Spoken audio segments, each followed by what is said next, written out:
cálculo de resistências é um cálculo perfeitamente geral.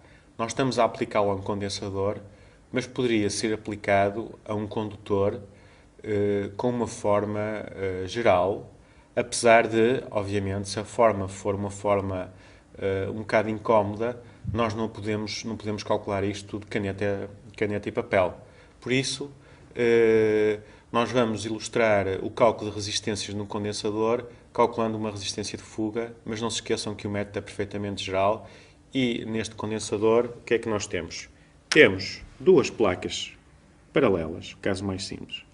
Obviamente que vocês no dia-a-dia não têm muitos condensadores de placas paralelas, mas os condensadores cilíndricos que se encontram no vosso, por exemplo, no vosso computador, são nada mais nada menos do que condensadores de placas paralelas enrolados num cilindro. Então, nós temos um condutor, não é?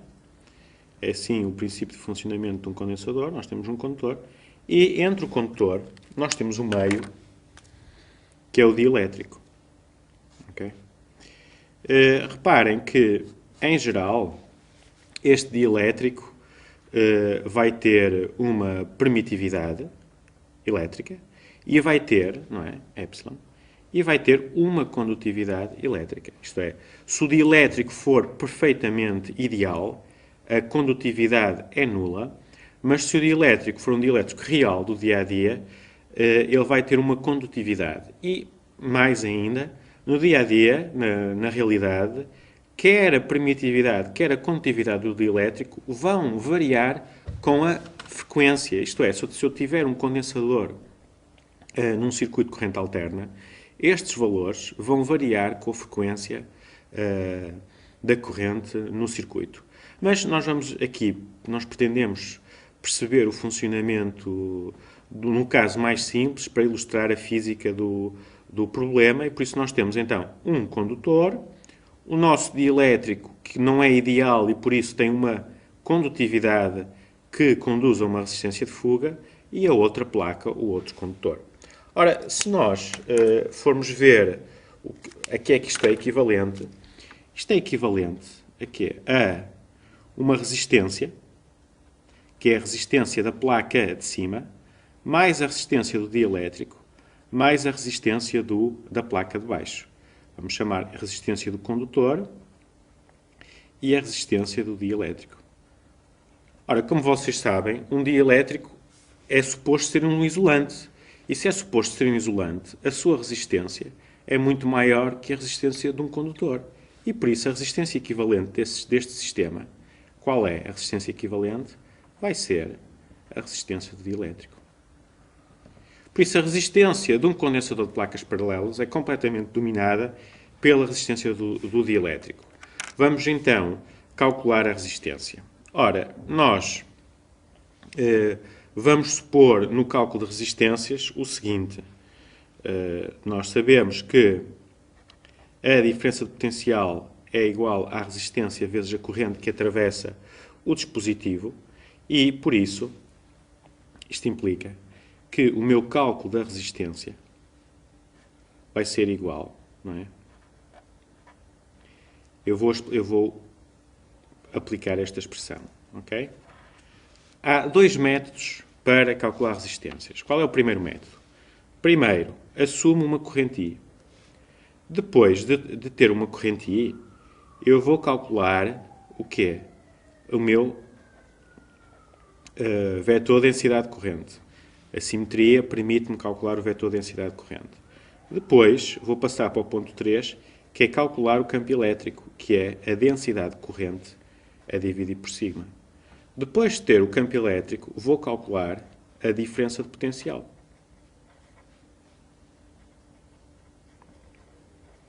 E, com a diferença de potencial e a corrente que assumi, substituo na minha expressão e obtenho a resistência. Isto é um primeiro método que vocês estão a ver que se este passo é trivial, do passo 2 a 3 e de 3 a 4 é completamente trivial, tem aqui o passo de 1 a 2, em que passar de uma corrente a uma densidade corrente, apesar de ser simples para a maior parte dos exercícios em que a geometria é simples, não é completamente geral para uma geometria o mais geral possível. E por isso, há outro método. E o outro método qual é? Assumir uma diferença de potencial entre as placas. Desculpem. O primeiro. Depois vou calcular o potencial em função de R. Como é que eu vou daqui para aqui? Vou aplicar a equação de Poisson-Laplace. E depois de ter o potencial, derivo para obter o campo. E depois de ter o campo, calculo a diferença de potencial. Qual é a vantagem do método, deste segundo método e porquê é que nós vamos aplicar este segundo método? A vantagem é que eu consigo, de maneira relativamente expedita, ir para um computador e, utilizando uma geometria qualquer, passar de uma diferença de potencial entre os dois extremidades do condutor para um potencial no interior do condutor, de modo geral. Okay? Por isso a equação de Laplace, a solução numérica é uma solução bem conhecida, por isso qualquer que seja a geometria, imaginem um condutor curvo, um condutor mesmo com uma geometria difícil de exprimir analiticamente, com um computador eu consigo passar de 1 para 2 muito facilmente, e de 2 para 3 é uma mera derivada, e aqui um mero integral. Depois de ter a diferença de potencial, não é? Desculpem, isto aqui, o ponto 4, enganei-me. Depois de ter o campo, eu calculo o vetor J, que é sigma E, é o ponto 4, e depois passo para o ponto 5, que é calculo a corrente. Calculo a corrente a partir da densidade de corrente. Então estão a ver que este segundo circuito, este segundo caminho, é um caminho muito mais geral e tem um interesse em que nós podemos aplicar a equação de Poisson e vocês ficarem com um exercício em que se aplica a equação de Poisson-Laplace. Vamos então calcular a resistência de fuga de um condensador, apesar de também podemos calcular em geral, pois podia ser um condutor retangular, seria exatamente idêntico. No resultado final haveria algumas mudanças, mas o método em geral é completamente geral. E vamos então começar por assumir uma diferença de potencial entre as placas. Então, vamos ter a placa de cima que vai estar a um potencial V0 mais ΔV. A placa de baixo vai estar a um potencial V0 e temos aqui no meio um dielétrico que para o cálculo de resistências apenas me conta a sua condutividade. Então, o que é que nos diz a equação de Poisson? Vamos lá. Primeira parte. A equação de Poisson diz-nos que o Laplaciano do potencial é igual à densidade volúmica de carga, temos aqui um menos, é dividido por ε0. Reparem que há aqui várias subtilezas nesta equação. Esta equação diz-nos basicamente, reparem, nós temos aqui uma segunda derivada, o que é que isto nos está a dizer?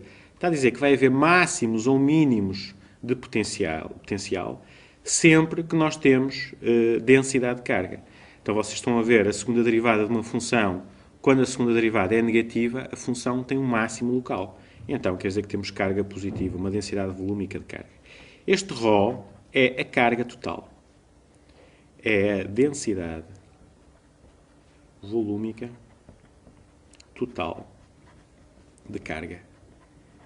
E como nós temos aqui um dielétrico, nós não nos podemos esquecer que vai haver carga livre e carga de polarização. No entanto, se o dielétrico é simples, o que é que quer dizer um dielétrico simples? É um dielétrico em que a permitividade é constante. Constante. Então, no dielétrico simples, a permitividade é constante. Isto implica que só há densidade volúmica de carga de polarização se existir densidade volúmica de carga livre.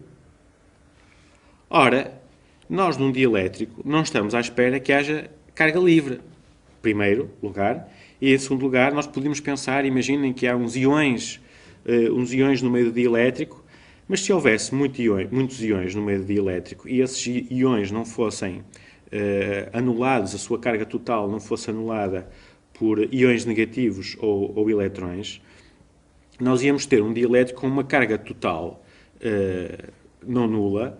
E como vocês sabem, uma carga total não nula vai ter consequências como forças eletrostáticas, e isso não se observa. Nós não temos, devido à intensidade da interação eletrostática, não há na vida real regiões onde há uma carga muito elevada. E por isso, porque nós sentiríamos logo uma força muito elevada e seríamos atraídos para essas regiões. E por isso é perfeitamente razoável assumir que ρ livre igual a zero, o que implica para um dielétrico simples que ρ de polarização igual a zero, e o que implica que o ρ total que aparece na nossa equação é igual a zero. Então a nossa equação de Poisson, vai transformar-se na equação de Laplace. Fica mais simples. Então a primeira parte do exercício está feita. Nós decidimos o que é que queríamos aplicar, se Poisson ou Laplace, e chegámos à conclusão que nesta situação de um dielétrico simples, que é a situação mais comum, nós podemos utilizar a equação de Laplace. Ora, na equação de Laplace, nós vamos agora passar e analisar a simetria. A simetria do potencial. Ora, vamos olhar para o nosso sistema. Vamos pôr aqui um sistema de eixos, x, y, e, se vocês repararem, o potencial, se as placas forem muito compridas em relação à separação, obviamente que nesta figura as placas têm uma dimensão semelhante à separação, mas no caso geral, mesmo nos vossos condensadores cilíndricos no vosso computador, a separação é uma separação baixíssima, ok? Muito mais pequena que a separação do vosso... Muito mais pequena que as dimensões do condensador. E por isso, o potencial, imaginem aqui umas placas muito compridas, o potencial vai ser apenas potencial função de y. Pronto, a partir de nós termos esta simetria, vamos então escrever o Laplaciano em coordenadas cartesianas. Então, Laplaciano de V é o quê? É a segunda derivada do potencial em relação a x, mais a segunda derivada do potencial em relação a y, mais a segunda derivada do potencial em relação a z. Mas, como o potencial é apenas função de y, esta derivada parcial é zero, porque é em x, esta derivada parcial é zero, porque é em z, e a minha derivada parcial do potencial passa a ser uma derivada total, porque o potencial é função apenas de y. E então, a minha equação de Laplace, que é uma equação diferencial, é derivadas parciais, passou para uma forma muito mais simples, que é uma equação diferencial de segundo grau. Ora, depois de transformarmos a nossa equação a derivadas parciais numa equação diferencial de derivadas totais, vamos resolver esta equação diferencial. Então, a segunda derivada, o que é que isto quer dizer? d dy de dv dy igual a zero. Se a derivada deste termo é nula, então isto implica que este termo, dv dy, é uma constante. Então, nós podemos escrever a equação diferencial deste modo e integrar. E depois de integrarmos, nós vamos obter, então, mais uma nova constante de integração. E obtivemos, então, a expressão geral, a solução geral desta equação diferencial são equações lineares em y. E o que é que nos falta? Falta-nos determinar as duas constantes. E as constantes de integração são determinadas nos extremos do nosso domínio. Então, eu sei que o potencial em y igual a zero vai ser v0 e o potencial em y igual a d, vamos chamar a esta separação, vamos pôr aqui, isto aqui vai ser d. Então, o que é que eu tenho? Eu tenho que em y igual a 0, v igual a v0, e y igual a d, v igual a v0 mais delta v. Então, isto conduz-nos a um sistema. V0 igual a C1 vezes 0 mais C2, e V0 mais delta V igual a C1 vezes D mais C2. E então C2 igual a V0, e daqui nós temos que C1 igual a delta V sobre D. E vamos então continuar substituindo, ok? Depois de termos determinadas constantes, nós temos que o potencial em função de y é igual a delta V sobre D vezes y mais V0. Depois de termos o potencial, vamos calcular o campo elétrico. Então, vamos lá ver isto. O campo elétrico, vamos chamar isto 2. O campo elétrico é menos o gradiente do potencial. Então, isto é igual a menos I dV dx menos J dV dy menos K dV dz. E, novamente, como o potencial não depende de x, a derivada parcial é 0, e como não depende de z, a derivada parcial é 0. Então, nós vamos ter menos J. E aqui já uma derivada total. Então, fica menos delta V sobre D, J, volt por metro. Faz sentido este resultado? Vamos ver aqui o nosso condensador. Obviamente que o campo elétrico aponta de potenciais mais elevados para potenciais mais baixos, e temos então este sentido negativo, e naturalmente as dimensões estão corretas, a diferença de potencial é dividir por um comprimento, e este resultado faz sentido. Depois de termos o campo elétrico, vamos então calcular a densidade corrente. E a densidade corrente, trivialmente, J é sigma E. Então, a condutividade do nosso elétrico é sigma, então nós vamos ter que a densidade corrente é menos sigma delta V sobre dj. E é isso que nós estamos à espera. Vamos desenhar novamente aqui o nosso condensador, só para vermos o que é que se está a passar. Então eu tenho campo nesta direção e tenho também corrente J nesta direção. A corrente está a ir do potencial mais alto para o potencial mais baixo. A densidade de corrente. E qual é a corrente I? A corrente I é o integral de J ds. Ora, aqui nós temos que saber qual é o nosso ds. Vamos desenhar aqui o condensador novamente. Reparem, nós temos aqui uma placa. Vamos desenhar assim de lado. Nós temos aqui uma placa. Aqui temos outra placa. Ok? Nós estamos a V0 mais D. Isto é o eixo dos Y, não se esqueçam. Isto é o eixo dos X. E o eixo dos Zs vai apontar para dentro da folha. E então, a corrente está a fluir em que plano? No plano XZ, não é? Se eu agora vamos ver isto deste modo. Esta é a superfície S. Não é? Isto é a minha superfície S, que me aparece aqui. Por isso a corrente está a fluir em toda a massa. Em toda a massa do meu dielétrico. E então, nós temos que escrever ds.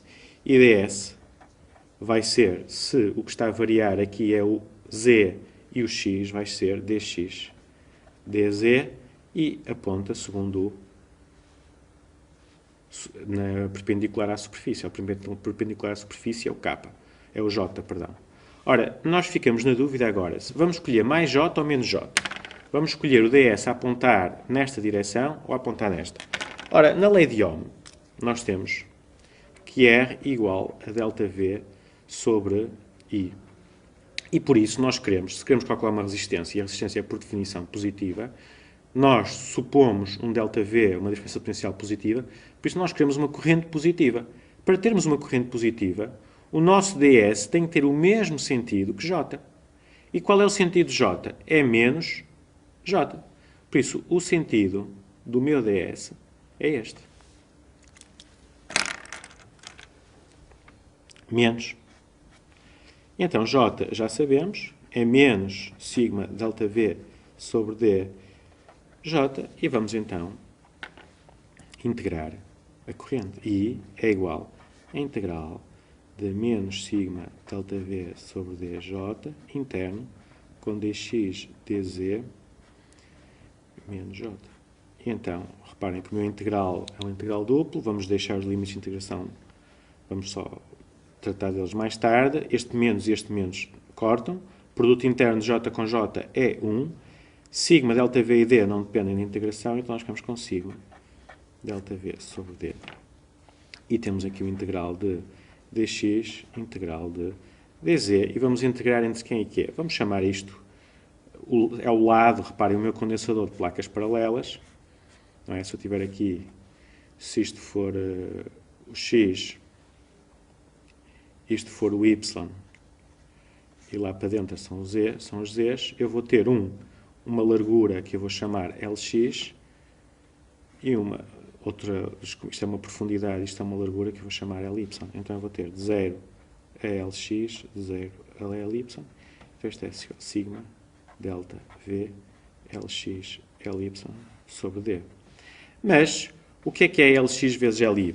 Lx vezes Ly é a área do meu condensador. Isto é A. E então, obtemos que a corrente que atravessa o meu condensador é sigma A sobre D vezes a diferença de potencial. Depois de termos a corrente, podemos então aplicar a nossa expressão. Então, é a resistência do condensador, é a diferença de potencial a dividir pela corrente. A diferença de potencial foi assumida inicialmente.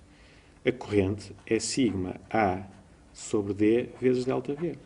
Ora, os ΔV, as diferenças potenciais, vão cortar e nós vamos ter 1 sobre sigma vezes D sobre A.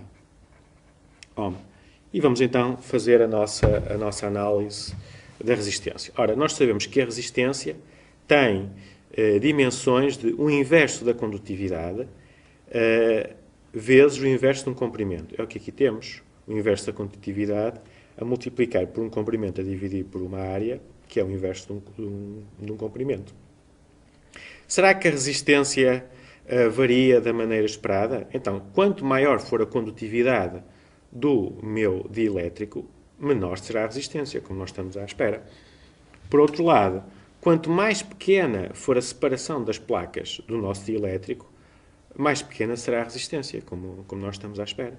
E, por outro lado, quanto maior for a área das placas, também mais pequena será a resistência, porque a corrente fluirá por uma área maior.